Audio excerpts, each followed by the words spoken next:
Why hello everybody, welcome to another review as read, and today we'll be talking about Sekigahara 1600 by Anthony Bryan.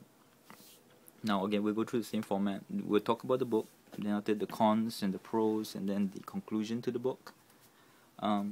So first thing, book is about the Battle of Sekigahara fought during the year 1600 by the Japanese. This battle basically was fought this is the battle that basically solidified Japan as a one unified country upwards for about 300 years or so, and upwards after that they became the Meiji Empire and took over Japan, which was with the emperor, and that led to World War II and such. But basically this was the establishment of Japan as a unified country. They gave Japan that identity from the feuding lords period.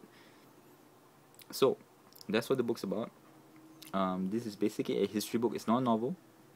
So this book is about, basically you get things like what happened before the battle, during the battle, and after the battle, and several other details which is done. Also, this book is done by Osprey Publishing, which is very famous for doing all kinds of history books, and they give all kinds of details, and they've always been a hit. So basically I kind of give it away. I do like this book quite a bit.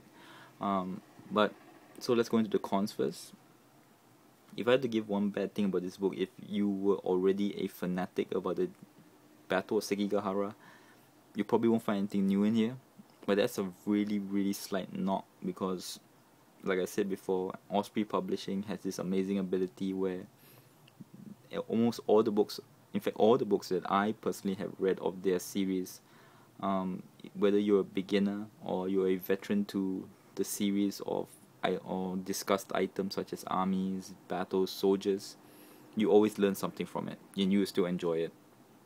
And the book is not fantastically thick, which is pretty good, seeing as most of the other history books comes in hundreds of pages, and you might think that lacks details, but not really, as I'll talk about probably right now, because like I said, I don't really have anything much that I don't like about this book.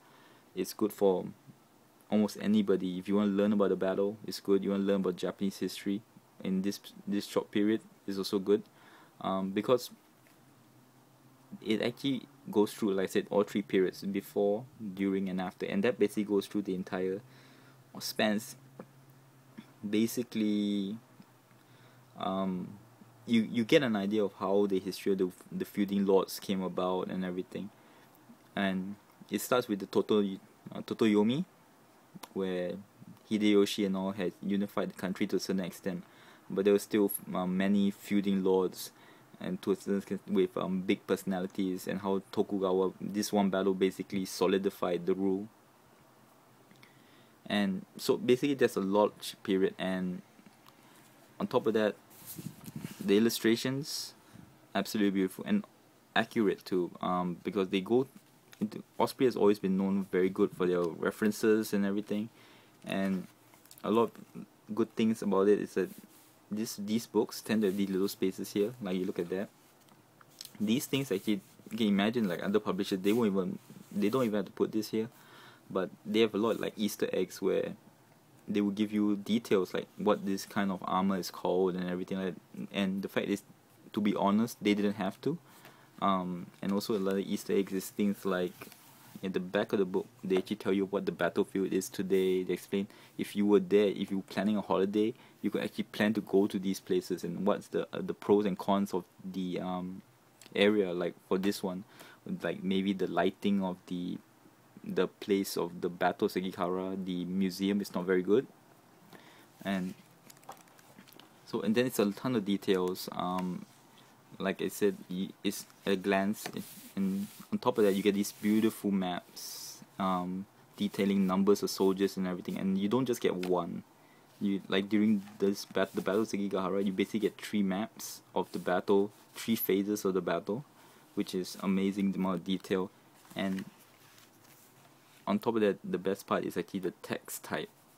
You can see it's not super small. It's not like most history books where it's so tiny.